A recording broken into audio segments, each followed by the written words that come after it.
Call the Midwife delivering change in new season.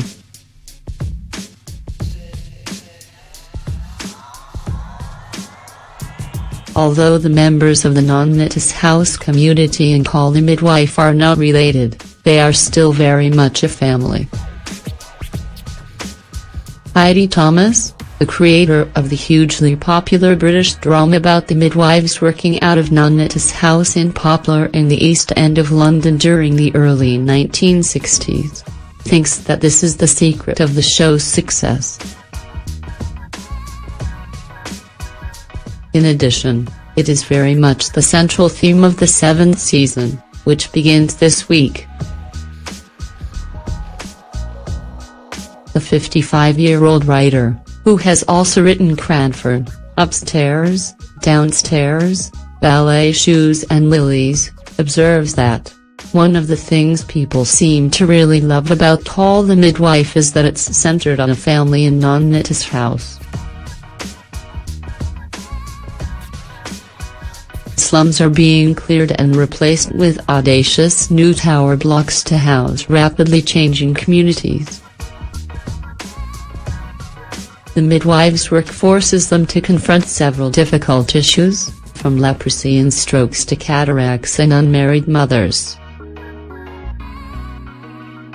Thomas underlines that we see a lot of changes in 1963, particularly in housing. There is a lot more modern council housing, which was fantastic for the people living there at that time, but it also starts to create social isolation and a breakdown of family structures.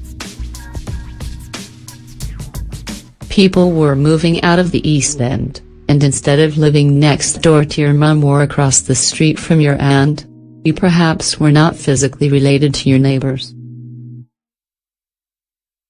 Also, there was a sense of a socially upward, more mobile culture that meant people were migrating into London, sometimes from as far away as India or China.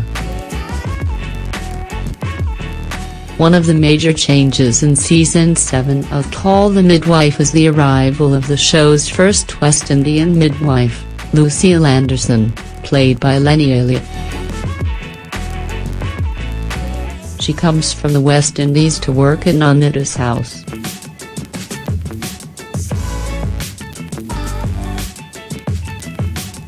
Thomas, whose husband Stephen McGann plays Dr. Turner in the drama, explains that Lucille is funny, elegant, bright, unassuming and yet very forthright.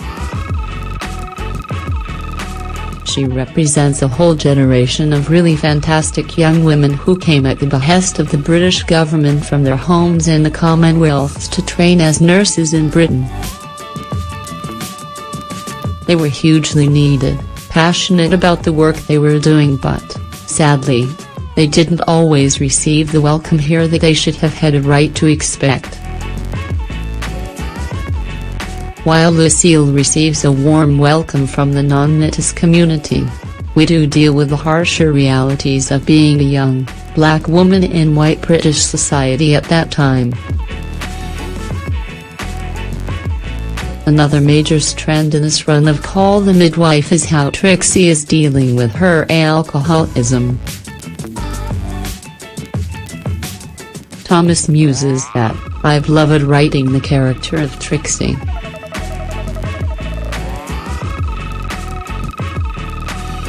She has been an important member of the non-Knittis family from the word go.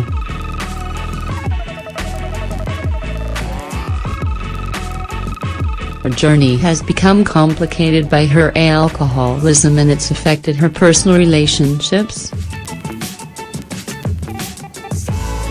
It's never affected her spirit, but she did have a very unhappy childhood that I think she carries with her." A lot of Trixie's glamour, her beauty, her fashion sense, it's all to do with covering up the very fragile woman she is inside. The writer happily reports that this storyline has been well received by Alcoholics Anonymous. "We've had hugely positive feedback from the AA community. particularly about her sobriety.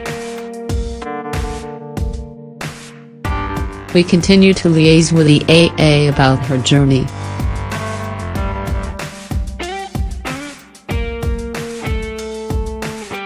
However, things start to prove tricky for Trixie in this season.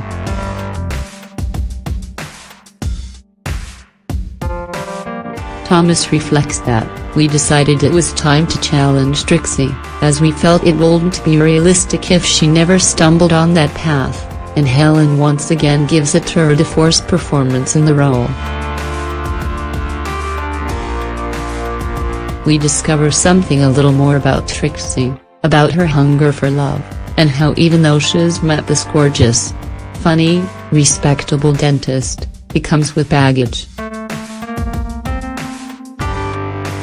It's very painful for Trixie.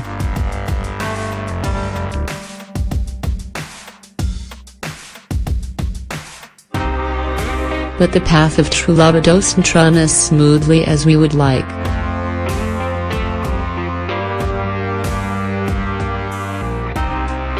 Call the Midwife, TVNZ1, returns Friday, April 20th.